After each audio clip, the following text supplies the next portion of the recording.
It's finally December. Thanksgiving has come and gone, and now we can start preparing for Christmas. And with the month of December also comes the most important month for the NFL, as teams try to make a push for the playoffs. The NFL just wrapped up their 12th week of its season, and have already started its 13th.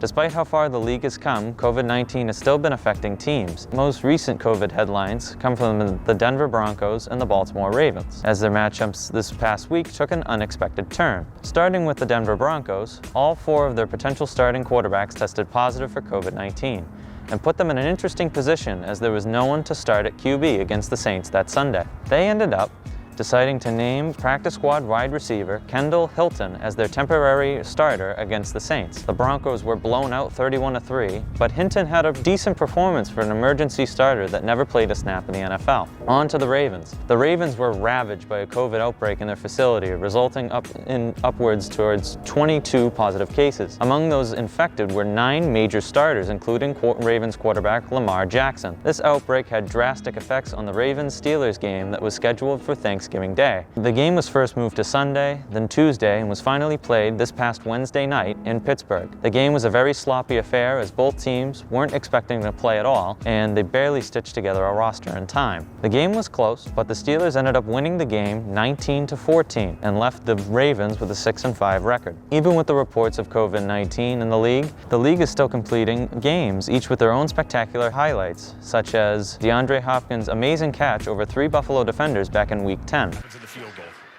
Murray out of the pocket. 7 seconds.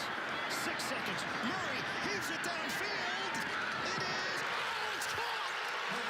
It is caught. And DeAndre Hopkins is the man who comes away with it. But winter is coming, and we are in the middle of a surge in this pandemic. Will the NFL make it to the playoffs? Only time will tell. This has been Joseph McLaughlin for Code Blue News. Back to you in the studio.